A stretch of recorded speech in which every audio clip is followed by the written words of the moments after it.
चलिए आज बात करते हैं संथाल विद्रोह की। एक ऐसी कहानी जो एक बड़े वादे से शुरू होती है, जिसमें बेहिसाब मेहनत है और फिर एक बहुत बड़ा धोखा। कहानी की शुरुआत पता है कहां से होती है? साल 1810 से। एक ब्रिटिश अफसर थे फ्रांसिस बुकानन। वो राजमहल की पहाड़ियों के एक इलाके से गुजर रहे थे और जो उन्होंने देखा वो हैरान रह गए।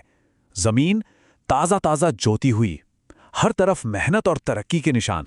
उन्होंने लिखा कि भाई, इस जगह में इतनी काबिलियत है कि इसे दुनिया के सबसे शानदार इलाकों में से एक बनाया जा सकता है। पर सवाल यह था कि इस बंजर जमीन को इतनी जानदार जगह में बदला किसने? तो बस यहीं से शुरू होता है हमारी कहानी का पहला पड़ाव, एक नई जमीन का वादा। अब देखिए, 18वीं सदी के आखिरी में अंग्रेजों के लिए राजमहल की ये पहाड़ियां एक सिरदर्द बन गई थीं। क्यों? क्योंकि वहां जो पहाड़ियां लोग रहते थे वो जंगलों को काटने या हल चलाकर खेती करने को तैयार ही नहीं थे। और अंग्रेजों का सीधा सा हिसाब था, जमीन खाली तो मतलब कोई रेवेन्यू नहीं, कोई टैक्स नहीं। उन्हें इस प्रॉब्लम का कोई सल्यूशन चाहिए था। और यहीं पर एंट्री होती है संथालों की। अब अंग्रेजों का नजरिया समझना बड़ा दिलचस्प है। वो इन दोनों ग्रुप्स को एकदम अलग अलग देखते थे। एक तरफ थे पहाड़ियां लोग, जिन्हें वो थोड़ा उपद्रवी समझते थे, जो अपनी जमीन और जंगल छोड़ने को तैयार नहीं थे। और दूसरी तरफ थे संथाल। अंग्रेजों को लगा, अरे वाह, ये तो लोग तो जंगल साफ करने में भी नहीं हिचकिचाते और हल भी पूरी ताकत से चलाते हैं। मतलब उनकी नजर में संथाल आइडियल सेटलर्स थे, एकदम तो बस अंग्रेजों को उनका सॉल्यूशन मिल गया और यहीं से संथालों की जिंदगी में एक नया चैप्टर शुरू हुआ। एक ऐसी दुनिया बनाई गई जो सिर्फ और सिर्फ उनकी होनी थी। कम से कम वादा तो यही किया गया था। तो 1832 में क्या हुआ? सरकार ने एक बहुत बड़े इलाके की बाउंड्री तय कर दी और उसे नाम दिया दामिन ए कोह। इसका मतलब ही था संथालों की जमीन।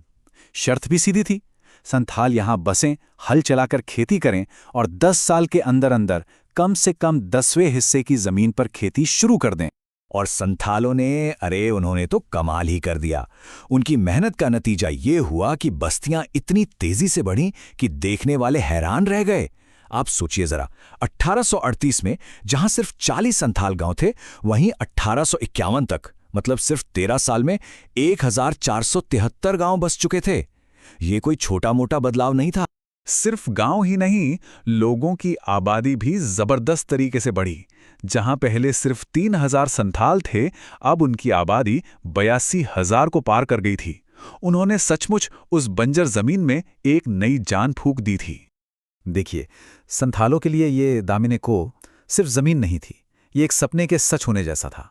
उनके गीतों में, उनकी कहानियों में हमेशा एक स्थायी घर की तलाश का जिक्र मिलता है।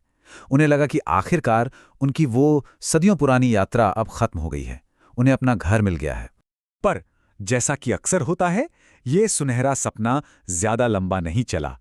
अब कहानी में एक ऐसा मोड़ आता है जहां सारे वादे टूट जाते हैं और शोषण का एक घिनौना खेल शुरू होता है।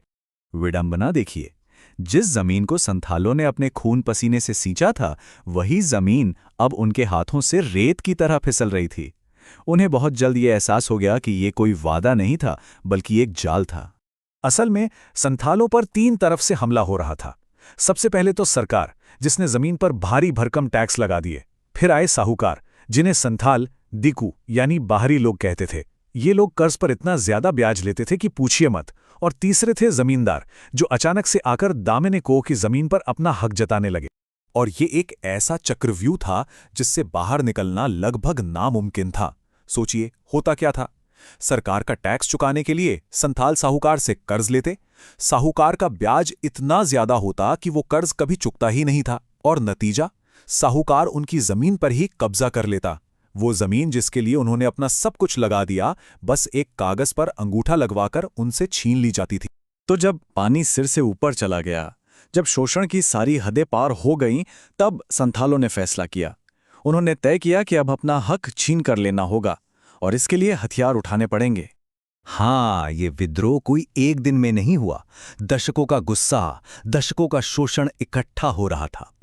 1850 का दशक आते आते संथालों को ये बात साफ हो गई थी कि अगर उन्हें अपनी दुनिया, अपना राज चाहिए, तो इन साहूकारों, जमींदारों और अंग्रेजों से लड़ना ही होगा। और फिर 1855-56 में वो ऐतिहासिक विद्रोह हुआ। इस विद्रोह ने अंग्रेजी सरकार को हिला कर रख दिया। उन्हें झुकना पड़ा। और इसका नतीजा क्या निकला? उन्होंने संथाल परगना नाम से एक नया जिला बनाया। 5,500 वर्ग मील का एक अलग इलाका जो सिर्फ संथालों के लिए था।